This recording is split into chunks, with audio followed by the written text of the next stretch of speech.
Ouais, salut à tous, c'est Sturi. On est parti pour le premier AEW Dynamite recap de cette année 2022. On va parler de cette grande première très attendue de Dynamite sur la chaîne TBS avec une carte qui valait le détour, dont notamment le match de championnat qui opposait Hangman Page qui défendait son titre contre Bryan Danielson. Un rematch très anticipé. Mais breaking news, on va parler d'un fait qui concerne WWE pour entamer cette vidéo, à savoir le licenciement de pas mal de personnes qui opéraient du côté du Performance Center et de NXT. Des événements qui en effet auront des conséquences sur l'avenir de NXT 2.0, mais qui pourraient également à long terme avoir des conséquences sur la Elite Wrestling. Puisque WWE se justifiera d'une idée de restructuration qui amène NXT vers NXT 2.0, c'est encore un peu plus de pouvoir qui est destitué de Triple H, qui en avait déjà plus beaucoup, même plus du tout. Brian James, aka le Road Dogg, qui était l'un des bras droits de Triple H qui opérait en tant que producteur, a été licencié, tout comme Ace Steel, Allison Danger et Ryan Katz qui étaient entraîneurs au Performance Center, licenciés là aussi. Timothy Thatcher et Danny Burch, qui n'étaient pas apparus aux écrans depuis le lancement d'NXT 2.0, ont eux-mêmes été remerciés par la compagnie, ainsi que Hideki Suzuki, qui lui apparaissait aux écrans dans le clan Diamond Mine. Il était une espèce d'enforcer, on l'a jamais vu catcher, mais qui apportait un petit truc un peu fun, j'avais l'impression, à ce clan. Et ben non, c'est pas de bol pour tous les clans ou tous les projets qu'essaye de mener Malcolm Bivens à la télévision, il y a toujours un truc qui part en couille, la mine de diamants, quid. Côté créatif, c'est Dave Kapoor qui en paye les frais. Alors Dave Kapoor qui a été longtemps l'un des cerveaux créatifs de WWE Main Roster. Pendant des années, c'était lui le Bruce Pritchard opérant et prenant les décisions. Enfin bon, Vince McMahon prend toujours les décisions, mais qui était reconnu pour être le chef de l'équipe créative pendant pas mal de temps. Il était aussi apparu aux écrans, bien entendu, sous le rôle de Rajin Singh aux côtés du Great Khali. Voilà, souvenez-vous? Non? Préfère pas? Comme vous voulez. Et enfin, le plus gros licenciement qui fait beaucoup réagir absolument tout le monde sur les réseaux sociaux, que ce soit du côté WWE et également du côté du reste du monde, voilà, les portes interdites, etc., c'est William Regal. Celui qui était l'actuel general manager de NXT, qui n'est finalement apparu qu'une seule fois à NXT 2.0 lors de l'émission d'ouverture, est retiré malgré qu'il ait toujours eu un rôle important backstage, en coulisses, et notamment dans le recrutement de talent, quelqu'un qui a fait beaucoup justement pour aider NXT à s'élever, qui a permis à beaucoup de catcheurs comme des Johnny Gargano, des Tommaso Ciampa, et j'en passe, parce que la liste est vraiment longue, d'intégrer la WWE et de concourir, que ce soit à NXT et même aujourd'hui pour certains dans le roster principal. William Regal remercie après des années de longs et loyaux services. C'est un coup de tonnerre, c'est bizarre, c'est... NXT ne ressemble plus en rien à celui que vous aviez connu par le passé. On attend, bien entendu, toujours des nouvelles de Triple H et de ses positions au sein de la compagnie. Je vous laisse, bien entendu, réagir à tout ça, même si on a plus senti de la consternation. Après, c'est pas forcément illogique au vu des nouvelles ambitions de WWE pour aider NXT à se promouvoir, également au vu des changements de ceinture qui se sont opérés, notamment surtout un qui s'est opéré lors du dernier épisode d'NXT. Quid, Tommaso Ciampa, est-ce que c'est le Royal Rumble ou est-ce que c'est la porte pour lui aussi? Je commence à me poser des questions. AEW Dynamite, une grande première sur la chaîne TBS avec un Dynamite qui a réussi en fin d'année à recoller timidement avec un score supérieur aux millions de téléspectateurs en termes d'audience. Est-ce que TBS va aider ce chiffre à s'installer, à s'améliorer, ou peut-être va-t-il ne pas l'aider du tout? Voilà, normalement les chaînes de télé TNT et TBS qui appartiennent au même groupe, je le rappelle, sont normalement sur des niveaux assez équivalents et touchent à peu près les mêmes foyers. C'est juste, une population un peu plus vieille qui regarde TBS que TNT habituellement, donc on verra si ça joue également sur les démographies. Et on a mis le paquet puisque on va ouvrir le show avec la revanche attendue entre Bryan Danielson qui challenge Hangman Page. Pour pallier au résultat de leur précédente rencontre à Winter is Coming, je vous rappelle un match nul de 60 minutes, on a décidé que des juges donneraient une décision finale si jamais le match se poursuivrait jusqu'aux 60 minutes comme la première fois.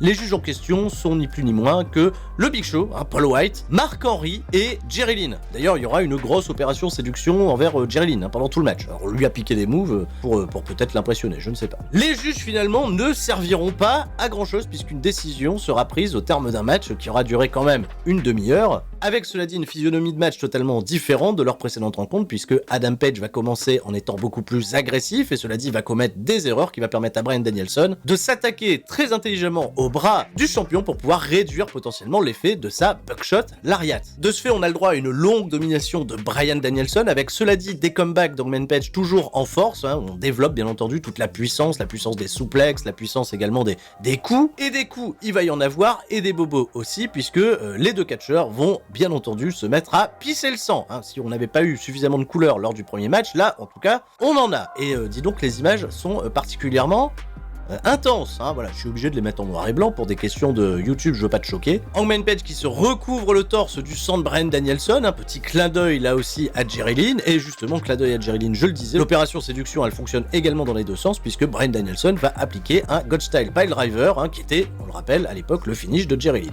mais pour un compte de deux. Sans aller au bout du play-by-play, il y a eu des échanges particulièrement intenses, et surtout une excellente production du côté de l'Elite Wrestling qui a su capter l'émotion à chaque moment des catcheurs qui avaient une espèce de rage de vaincre et une souffrance également qu'il fallait le plus possible camoufler. Les deux catcheurs ont commis, cela dit, beaucoup plus d'erreurs. J'ai un peu moins apprécié leur style défensif. Mais au terme de cette intense bataille, la buckshot lariat d'Adam Page, qui avait pas fait mouche jusqu'à présent, a réussi à toucher Bryan Danielson suite à un énorme backdrop driver. Victoire et toujours champion Hangman Page qui cause à Bryan Danielson sa première défaite. C'était le scénario, je pense, qui était attendu. Le match, il y avait du suspense, c'était excellent. Ça conclut ici un chapitre et ça attire pas mal de curiosité quant à la suite, aux prochains aspirants numéro 1 de Hangman Page et aussi la construction future de Bryan Danielson. Est-ce qu'il restera assez arrogant avec le public? Il y a eu quand même un gros partage, hein, voilà, de l'énergie, c'était 50-50. Danielson s'est montré toujours aussi arrogant, mais peut-être un peu moins que lors de la première rencontre. Merci messieurs, parce que c'était très beau le catch. C'est beau le catch, il faut le dire. Quand c'est beau, c'est beau.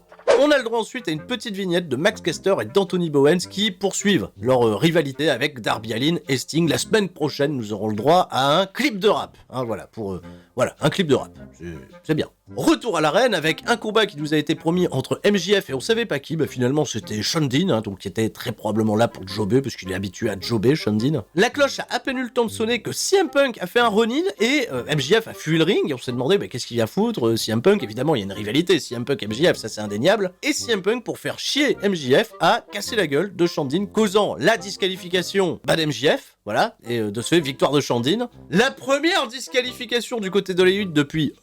en tout cas, c'est la première de 2022, ça c'est évident. Ça a un peu chanté bullshit dans le public, mais cela dit, CM Punk va se justifier, il veut tout simplement pas que MJF ait une victoire supplémentaire avant de l'affronter lui en un contre un. Parce qu'à chaque fois, il se cache, MJF, donc ça le gave, et MJF va encore une fois réussir à trouver les mots pour piquer au vif CM Punk en lui disant « Alors c'est ça quoi, tu veux mettre les mecs en avant, là, je pensais que t'étais là pour aider un petit peu les talents, tout ça... Toi, quand on regarde un petit peu ta carrière, tu te compares toujours à Roddy Piper. Roddy Piper, il a main eventé, lui, WrestleMania. Et on sait que CM Punk, ça a été un de ses plus gros points de désaccord avec WWE par le passé, parce que il estimait être un catcheur capable de main eventer WrestleMania, mais il ne l'a jamais fait. MJF rajoute que lui, dans des années à venir, il estime qu'il main eventera WrestleMania, et CM Punk il lui dit c'est bien, casse-toi, va main eventer la nuit 4 de WrestleMania, fais-toi virer. D'ailleurs, tu te feras virer par cette compagnie aussi vite que tu y seras arrivé. CM Punk réclame évidemment un match contre MJF la semaine prochaine à Dynamite, et MJF, qu'on pensait accepter la proposition de CM Punk, a tout simplement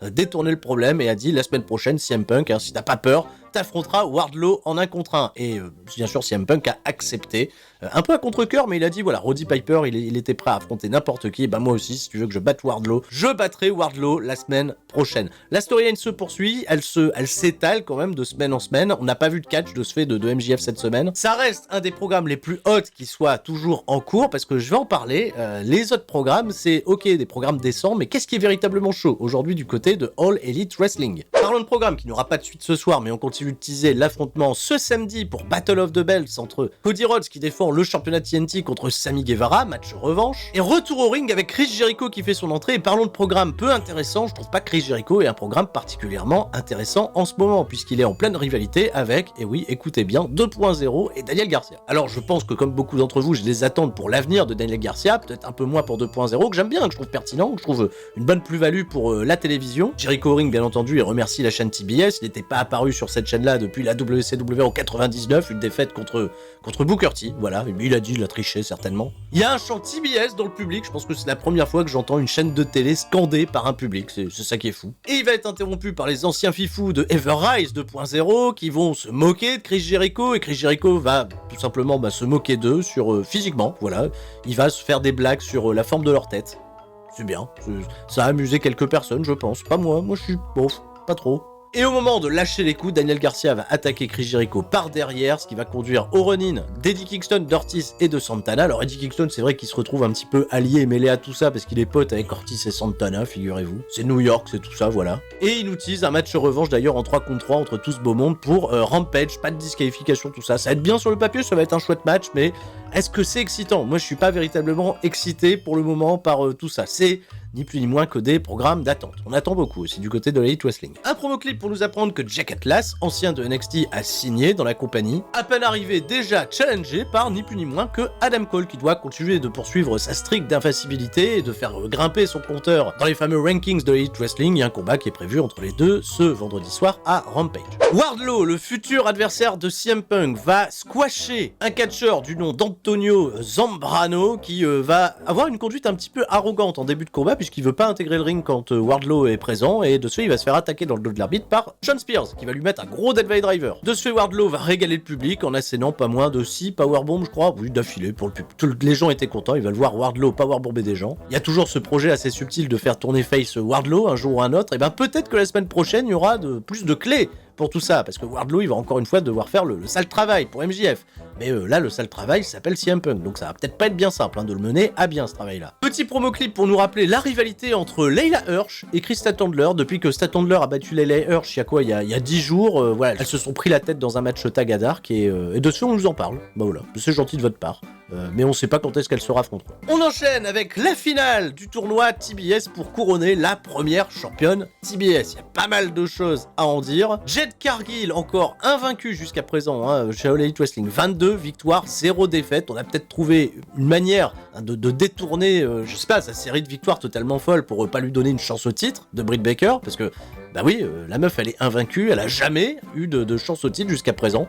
Alors que bon, elle se fait doubler dans les rankings, tout ça, bon ça c'est encore autre chose. Elle affronte dans cette finale Rubisso, qui s'est bien battue, d'ailleurs Jade Cargill, je comprends pas, parce qu'elle est construite comme la homos des meufs, mais elle a besoin de gruges pour gagner, dont l'intervention de Mercedes Martinez, qui visiblement est alliée à elle, je sais pas trop, qui s'est fait attaquer, cela dit, par Thunder Rosa pendant le match, donc elles vont poursuivre leur feud ensemble, et Jade Cargill, dans le ring, c'est pas un bon langage corporel, c'est pas un bon selling, c'est assez dur de la rendre vulnérable contre d'autres catcheuses, et surtout, c'est pas du tout emballant, quoi. Heureusement que le public a un petit peu joué le jeu et c'est bien rallié du côté de Rubisso qui en effet elle a fait des efforts pour essayer de crédibiliser Jade Cargill, mais 11 minutes à la télévision, est-ce que c'est bien nécessaire? Je suis pas du tout emballé, je sais que c'est pas la force de l'Elite Wrestling cette division féminine, mais Jade Cargill c'est pas pour moi une force du tout, non. Je sais que d'un point de vue marketing, etc., voilà, elle a le package, il y a marqué pognon sur sa tête, mais ça doit pas être une catchphrase, avoir marqué pognon sur ta tête, parce qu'elle le répète, j'ai pognon marqué sur la tête, mais derrière, quel choix tu donnes aux créatifs pour pouvoir t'écrire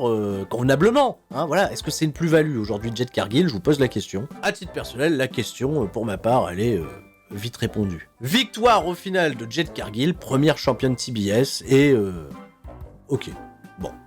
Pour rester en lien avec la division féminine, Sit Down Interview, Jim Ross accueille et reçoit Serena Deeb qui a toujours les nerfs vis-à-vis de Hikaru Shida, qui dans leur série de matchs mène 2-1, donc bah oui, Serena Deeb elle est très frustrée parce qu'elle dit que Hikaru Shida a des victoires qui ne valent rien. Quelle est la catcheuse la plus redoutable de l'Elite Wrestling? Qu'elle va le prouver, elle va libérer toute la frustration qu'elle accumule en elle depuis de très nombreuses années. Alors c'est une super catcheuse, Serena Deeb, pas de souci. Le programme avec Shida s'éternise, et bien il y aura, je crois, un match la semaine prochaine, j'en reparle dans un instant. Malakai Black, alors lui, pour parler de programme d'attente, là il est en programme d'attente avec Griff Garrison et Brian Pillman. Il affronte Brian Pillman. Ils ont donné 6 minutes au match, et même pour Brian Pillman, j'ai l'impression que 6 minutes c'est long. Je sais qu'ils ont tenté des trucs pour essayer de rendre Brian Pillman assez hype, notamment avec son programme contre MJF, mais finalement non, Brian Pillman il est assez limité dans le ring, peut-être pas encore suffisamment prêt, en tout cas pas pour la télé. J'ai pas grand chose à dire sur Malakai Black parce que ce qu'il fait c'est plutôt fluide, c'est plutôt cool à voir, on aimerait peut-être le voir confronter, tu vois, des plus gros noms plus haut dans la carte. Alors il y a un programme qui l'attend contre Pac dès lors que Pac aura récupéré de sa vision, puisqu'il s'est pris un Black Miss dans la tronche. Malakai Black va l'emporter avec son Black Mass sur un Brian Pillman. Alors je sais pas si c'était volontaire ou pas, mais le mec il a botché son springboard dropkick, voilà, il s'est cassé la gueule, il s'est relevé, il s'est pris le black mass, c'était terminé. Et oui, je sais pas si c'était volontaire ou pas, mais ça tombait bien en fait. Il y a eu botch et direct le finish, j'ai trouvé que c'était assez cocasse comme finish, c'est pas trop mal. Victoire bien entendu de Malakai Black qui reste fort. Derrière, il a voulu s'en prendre à nouveau peut-être à la petite Julia Hart qu'il avait déjà aveuglé avec son Green Mist. D'ailleurs, elle est venue avec un cache-œil, la pauvre, et elle avait peur, tout ça. Et là, les Lucha Bros sont arrivés. Alors les Lucha Bros, peut-être pour venger Pac, j'en sais rien, parce que je crois qu'ils ont pas de business avec Brian Pillman particulièrement. Ils sont arrivés, les lumières se sont éteintes, et en fait, ils ont échangé leur place dans le ring. C'est-à-dire, les Lucha Bros, ils étaient dans le ring, Malakai Black, il était sur la rampe, donc qu'est-ce qui se passe? Il y a du surnaturel, on joue à cache-cache. Quelqu'un éteint les lumières backstage pour aider Malakai Black, je ne sais pas, on verra bien. Rubisso en interview backstage, elle n'a pas le temps de s'apitoyer sur sa défaite qu'elle va se faire rironner par Britt Baker et toute sa cour. Rubisso, elle dit à Britt Baker qu'elle devrait se concentrer sur son match de samedi contre Rio où elle défend son championnat. Ça part en bagarre, Rio vient faire le save et bien entendu on utilise la prochaine défense de titre de Britt Baker. Rajouté à la carte de Rampage au plus grand plaisir du public, je crois que c'est peut-être même la pop de la soirée, c'est l'annonce d'un nouveau match de Hook. Et oui, hein, ça dépasse l'entendement, Hook qui fera face à Aaron Solo. La semaine prochaine à Dynamite, c'est CM Punk contre Wardlow, Hikaru Shida contre Serena Deeb, Powerhouse Hobbs contre Dante Martin, ça m'intéresse. Et on est parti pour le main event, les Lucha Bros défendent les championnats par équipe contre Jungle Boy et Luchasaurus qui viennent au ring accompagnés de Christian Cage. Vous avez certainement cliqué également pour savoir qu'est-ce qui s'est passé avec Rey Fenix, les images sont ultra impressionnantes en effet. Au terme d'un match rempli d'action, un véritable spot fest, hein, je me demande si Jackie Chan est pas agent du côté de l'Elite Wrestling pour produire justement les matchs des catcheurs parce que les combinaisons en duo étaient super, le rythme était vraiment excellent. Alors le selling reste un petit peu de côté, il y a des Canadian Destroyer, tout ça, je sais que ça plaira pas à tout le monde, mais en tout cas, on en a eu pour notre argent, c'était totalement différent de tout ce qu'il y a eu sur la carte jusqu'à présent, jusqu'au drame qui pour moi était pas nécessaire. À un moment donné, le manager des Lucha Bros, il ramène une table à l'extérieur du ring, il se fait courser par Christian Cage, même Phoenix, il veut pas utiliser une table, tu vois, ils veulent pas tricher parce qu'ils sont sur cette babyface, je sais qu'il y a grosse rivalité entre les équipes, mais personne n'est véritablement heal, et Luchasaurus va choke-slammer Rey Fenix à l'extérieur du ring qui va se réceptionner sur son bras qui va se plier dans le mauvais sens. Et ça, c'est totalement, en effet, regrettable. C'était peut-être le spot de trop. C'est particulièrement triste et assez dramatique à la carrière de Rey Fenix qui se blesse très régulièrement, qui ne manque pas de prendre des risques à chacun de ses combats. Malheureusement, il en paye les pots cassés. Et derrière, Jungle Boy va réussir à créer l'upset avec la roll-up zone. Voilà, il a gagné en contrant une manœuvre de Pentagon Junior roll-up zone 1, 2, 3. Et nouveau champion par équipe All Elite Wrestling. Cela dit, sur le papier, un excellent combat, j'ai vraiment beaucoup aimé, mis à part ce regrettable accident, avec vraiment des images qui glacent. Le show va, cela dit, ne pas se terminer uniquement sur la célébration des nouveaux champions, puisqu'il y a tous les équipes, notamment toutes les équipes heal qui vont se pointer sur la rampe d'entrée pour dire attention les mecs, vous êtes dans la cible de plein d'équipes, dont FTR, dont Kyle O'Reilly et Bobby Fish, un Red Dragon qu'on aimerait bien voir champion là-bas désormais. Et ben on attend, on va patienter parce que là aussi ça relance bien entendu toute l'intrigue autour de cette division par équipe. Pour Phoenix c'est regrettable, j'ai un peu de peine pour le règne finalement des Lucha Bros qui n'auront pas eu d'autres gros accomplissements pendant leur long règne. Et on verra, bien entendu, Jungle Boy Luchasaurus, c'était un projet depuis le départ, je suis aussi très content pour eux. Et il y a également un plan, ça j'ai halluciné, un plan sur Chris Jericho, bon lui il a pas de partenaire, il était là, et Malakai Black. D'ailleurs, pendant le match, j'ai oublié de dire, ils ont éteint les lumières, ils les ont rallumées, genre Malakai Black il s'amuse quoi. Il y a un mec backstage qui... il s'amuse, on éteint les lumières, on rallume les lumières, mais il se passe rien, c'est juste te signaler quelque chose. Attention, Tony Khan, il parle aussi d'une grosse recrue, une recrue de rêve pour lui, un catcheur nord-américain qui rejoindrait prochainement All Elite Wrestling. Alors là, la liste est longue, parce que là, la liste des free agents, elle est longue comme mon bras, là, il y a des compagnies de catch qui peuvent se gaver. Alors, on peut créer, je pense, une compagnie avec tous les free agents, là, totalement chauds, qui pourrait même concurrencer All Elite Wrestling tellement il y en a. Tout le monde reste fort, bien entendu, c'est la devise. On se retrouve samedi matin en direct sur twitch.tv pour suivre le show NJPW contre Noah, la dernière journée de Wrestle Kingdom. Ça sera vraiment en matinée, tôt le matin, 8h du matin par là. Et j'ai plus qu'à vous souhaiter à toutes et à tous une excellente journée, soirée, peu importe, restez forts. C'était Sturi, je ne m'annonce toujours pas dans le Royal Rumble. Ciao, bye bye.